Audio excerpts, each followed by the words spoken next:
ಏ ಹನುಮಂತ ಹೇಳು.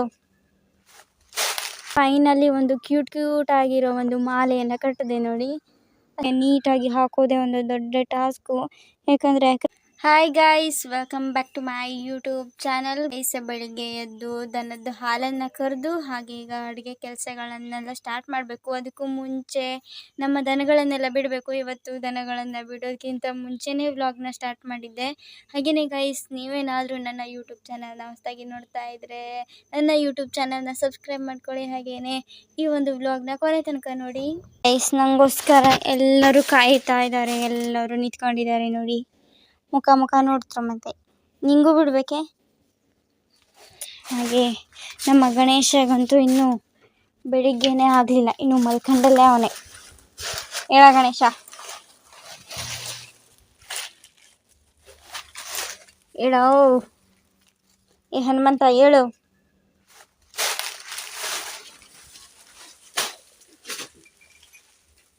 ಮೈ ಮುರಿಯೋದು ಮತ್ತೆ ಬೇರೆ.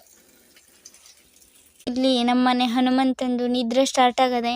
ಹನುಮಂತ ಅಲ್ಲ ಇವನ ಹೆಸರು ಕುಂಭಕರ್ಣ. ಎಷ್ಟೊತ್ತಿಗೆ ನೋಡಿದ್ರು ನಿದ್ರೆ ಮಾಡ್ತಾ ಇರ್ತ. ಈಗ ಎಲ್ಲ ಒಂದ್ಸತಿ ತಿಂದು ಈಗ ಮತ್ತೆ ಮಲ್ಗನೆ. ಈಗ ಮತ್ತೊಂದು ಸ್ವಲ್ಪ ಹೊತ್ತು ಬಿಟ್ಟು ಹೇಳೋದೇನೋ ನೋಡಿ ಮಲ್ಗನೆ.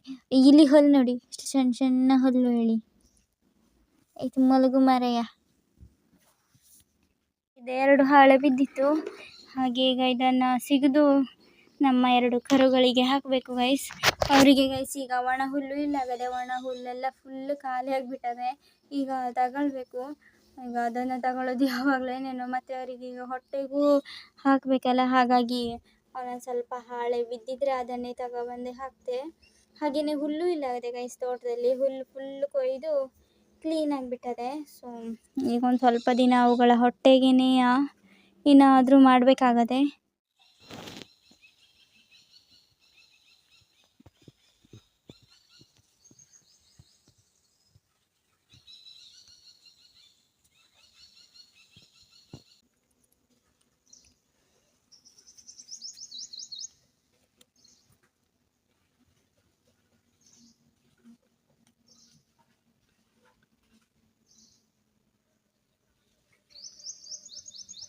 ಈಗ ಟೈಮ್ 4 ಗಂಟೆ ಆಗಿದೆ. ಹಾಗೆಯೇ ಬೆಳಿಗ್ಗೆಯಿಂದ ಎಂಥ ವ್ಲಾಗ್ ಮಾಡಲಿಕ್ಕೂ ಆಗಲಿಲ್ಲ ನನಗೆ. ಹಾಗೆಯೇ ಗೈಸ್, ಈಗ ನಮ್ಮ ದನಗಳನ್ನು ಬರುವ ಟೈಮ್ ಆಯಿತು. ಕೆಳಗಡೆ ಅಲ್ಲೆಲ್ಲೋ ಮೇಯ್ತಾ ಇದ್ದಾರೆ, ಎಲ್ಲೋ ಗಂಟೆ ಸೌಂಡ್ ಕೇಳ್ದಂಗೆ ಆಗ್ತದೆ. ಈಗ ನಮ್ಮದು ಸೌದೆ ನೋಡಿ, ಇದು ಮಳೆಗಾಲದ ಪಾಲಿಗೆ ಇಷ್ಟು ಸೌದೆಯನ್ನು ಮಾಡಾಗದೆ. ಹಾಗೆಯೇ ನಿನ್ನೆ ಒಂದು ಸ್ವಲ್ಪ 2 ವಜ್ಜೆ ಸೌದೆಯನ್ನು ತಂದಿದ್ರು, ಅದನ್ನು ಇಲ್ಲಿ ಹಾಕಿದೆ. ಈಗ ಇದೊಂದು 1/4 ಭಾಗ ಆಯ್ತೇನೋ ಸೌದೆ ಅಷ್ಟೇ. ಇನ್ನು ಗೈಸ್ ಸುಮಾರಾಗಬೇಕು ಸೌದೆ. ಹಾಗೆ ಈಗ ಒಂದು 2-3 ತಿಂಗಳಲ್ಲಿ ಮಳೆಗಾಲನೂ ಬಂದುಬಿಡ್ತದೆ. ಎಷ್ಟು ಬೇಗ ಮಳೆಗಾಲ ಬರ್ತದೆ, ಎಷ್ಟು ಬೇಗ ಬೇಸಿಗೆಗಾಲ ಬರ್ತದೆ ಅಂತಲೇ ಅರ್ಥ ಆಗ್ತಿಲ್ಲ. ಈಗ ಒಂದು ಮೇ ಬರೋದೇ ತಡ. ಮೇ ಅರ್ಧದಲ್ಲೇ ಮಳೆಗಾಲ ಸ್ಟಾರ್ಟ್ ಆಗಿಬಿಡ್ತದೆ. ಹಾಗಾಗಿ ಬೇಗ ಸೌದೆಯನ್ನೆಲ್ಲ ಮಾಡ್ತಾ ಇದ್ವಿ. ಈಗ ಈ ಕಡೆಗೆ ನೀರನ್ನು ಬಿಟ್ಟಿಟ್ಟಿದೆ. ಬೆಳಿಗ್ಗೆಯಿಂದ ಕರೆಂಟೇ ಇಲ್ಲ ಇತ್ತು, ಹಾಗಾಗಿ ಈ ಕಡೆಗೆ ಈಗ ಬಿಟ್ಟೆ. ಇಲ್ಲಾಂದರೆ ಬೆಳಿಗ್ಗೆ ಟೈಮ್ನಲ್ಲೇ ಬಿಟ್ಟಾಗಿ ಹೋಗ್ತದೆ ಈ ಕಡೆಗೆ. ಬೆಳಿಗ್ಗೆ ಒಂದು 10 ಗಂಟೆ ಸುಮಾರಿಗೆ ಕರೆಂಟ್ ಹೋಗಿತ್ತು. ಈಗ ಬಂದದೆ, ಒಂದು 3 ಗಂಟೆ ಸುಮಾರಿಗೆ ಬಂದದೆ. ಹಾಗಾಗಿ ಈಗ ಒಂದು 5 ನಿಮಿಷ ನೀರನ್ನು ಚಾಲು ಮಾಡಿ ಇಡೋದು, ಆಮೇಲೆ ಬಂದ್ ಮಾಡೋದು. 1 ತಾಸು ಆಗ್ತಾ ಬಂತು ಈ ಕಡೆಗೆ ಬಿಟ್ಟು. ಇಲ್ಲಿ ಗೈಸ್ ನನ್ನ ಟೊಮೆಟೊ ಗಿಡಕ್ಕೆ ನೀರು ತಾಗ್ತಾ ಇದೆ. ನಾನು ಇಲ್ಲಿ ನೆಟ್ಟವಾಗ ನೀರು ತಾಗೋದಿಲ್ಲ ಏನೋ ಅಂತ ಮಾಡಿದೆ. ನೋಡಿ ಚೆಂದಾಗಿ ತಾಗ್ತಾ ಇದೆ. ಹಾಗೆ ಗೈಸ್, ಇದು ನಮ್ಮ ಕೋಳಿಯ ಕಣ್ಣಿಗೆ ಕಾಣಲಿಲ್ಲ, ಇಲ್ಲ ಅಂದರೆ ಇಷ್ಟೊತ್ತಿಗೆ ಅದು ನಮ್ಮ ಟೊಮೆಟೊ ಗಿಡ ಎಲ್ಲ ಸ್ವರ್ಗಕ್ಕೆ ಸೇರಿರ್ತಿತ್ತೇನೋ. ಸದ್ಯ ಕೋಳಿ ಕೈಯಿಂದ ತಪ್ಪಿಸ್ಕೊಂಡು ಹೆಂಗೋ ಬದಿ ಕಂಡದ್ದೆ. ಮತ್ತು ನಾನು ಗೊಬ್ಬರ ಹಾಕಲಿಲ್ಲ ಅಲ್ಲ, ಅದಕ್ಕೆ ಕೋಳಿಗಳಿಗೆಲ್ಲ ಅಷ್ಟು ಗೊತ್ತಾಗಲಿಲ್ಲ. ಗೊಬ್ಬರ ಹಾಕಿದರೆ ಗ್ಯಾರಂಟಿ ಕೆದರ್ತದೆ ಅದು. ಅದು ಸ್ವಲ್ಪ ದೊಡ್ಡ ಆಗಲಿ ಗಿಡ ಅಂತ ವೇಟ್ ಮಾಡ್ತಾ ಇದ್ದೆ.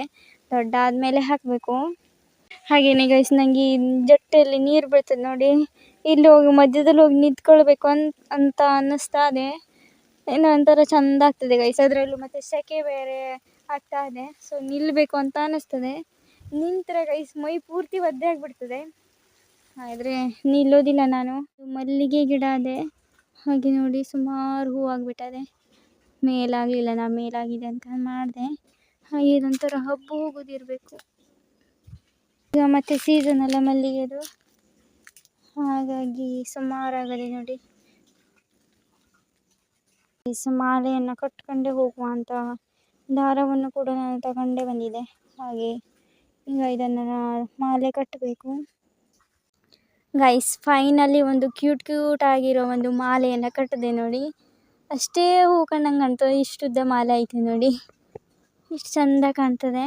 ಹಾಗೆ ಈಗ ಇದನ್ನು ನಾಳೆಗೆ ದೇವರಿಗೆ ಹಾಕಬೇಕು. ಹಾಗೆ ನಾಡ್ದು ಅಮ್ಮ ಆಗಲಿ ತಂಗಿ ಆಗಲಿ ಮುಡ್ಕೊಂಡು ಹೋಗೋರು. ಅಷ್ಟು ನಾಡ್ದಾಗೋ ತನಕ ಬಾಡಿ ಹೋಗಿರ್ತದೇನೋ, ಆದರೂ ನೋಡಿ ಎಷ್ಟು ಚಂದ ಕಾಣ್ತದೆ ಅಂತ. ನಮ್ಮ ದನಗಳೆಲ್ಲ ಬಂದರು, ಅವರನ್ನು ಕಟ್ಟಿ ಹಾಕಿ ಹಾಗೆ ಚಹಾ ಕುಡಿದು ಈಗ ಸೌದೆಗೆ ಅಂತ ಹೋಗ್ತಾ ಇರೋದು ನಾನು ಮತ್ತು ಅಮ್ಮ. ಸೊ ಡೈಲಿ ಹೋಗ್ತರು ನಾವು, ದಿನ ಒಂದಿಲ್ಲ 2 ವಜ್ಜೆನ ತಗೊಂಡು ಬರ್ತಾರೆ. ಹಾಗೆ ಈಗ ಇವತ್ತು ಹೋಗ್ತಾ ಇದ್ರು. ಇವತ್ತು ಎಷ್ಟು ವಜ್ಜೆಯನ್ನು ಮಾಡ್ಲಿಕ್ಕೆ ಆಗ್ತದೆ ಅಂತ ನೋಡಬೇಕು. ಸೊ ಇವತ್ತು ಗೈಸ್ ಸರ್ಕು ತರುವುದಿಲ್ಲ, ಯಾಕಂತಂದರೆ ನಿನ್ನೆನೇ ತಂದಾಗಿತ್ತು ಸರ್ಕು. ಹಾಗಾಗಿ ಇವತ್ತು ಸೌದೆ ಅಷ್ಟೇ ತರೋದು. ಈಗ ಒಂದು ವಜ್ಜೆ ಸೌದೆಯನ್ನು ಹಾಕ್ತಾ ಇದ್ದೆ ನಾನು. ಹಾಗೆ ಒಂದು ವಜ್ಜೆನ ಅಮ್ಮ ಮನೆಗೆ ತಗೊಂಡು ಹೋಯಿತು. ಹಾಗೆ ಇದೊಂದು ಹಾಕಬೇಕು ಗೈಸ್. ಈಗ ಹೀಗೆ ನೀಟಾಗಿ ಹಾಕೋದೇ ಒಂದು ದೊಡ್ಡ ಟಾಸ್ಕು.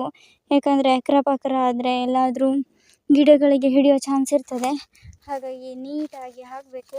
ಹಾಗೆ ಇಲ್ಲಿ ಒಂದು ಸ್ವಲ್ಪ ಪಪ್ಪ ಸೌದೆಯನ್ನು ಮಾಡಿಟ್ಟಿದ್ದ. ಹಾಗೆ ಇದನ್ನೇ ತಗೊಂಡು ಹೋಗುವ ಅಂತ ಅದನ್ನೇ ಒಟ್ಟು ಮಾಡ್ತಾ ಇರೋದೀಗ. 3ನೇ ವಜ್ಜೆ ರೆಡಿ ಆಗದೆ. ಹಾಗೆ ಇದೊಂದು ಸ್ವಲ್ಪ ಉಳಿತು, ಅದೊಂದು ದಪ್ಪ ಸೌದೆ, ಹಾಗಾಗಿ ತಗೊಂಡು ಹೋಗ್ಲಿಕ್ಕೆ ಆಗೋದಿಲ್ಲ. ಹಾಗೆ ಇದೊಂದಿಷ್ಟು ಹಾಗೆ ಉಳಿತು ಗೈಸ್. ಹಾಗೆಯೇ ಗೈಸ್, ಇವತ್ತಿನ ವ್ಲಾಗ್ನು ಇಲ್ಲಿಗೆ ಎಂಡ್ ಮಾಡ್ತೆ.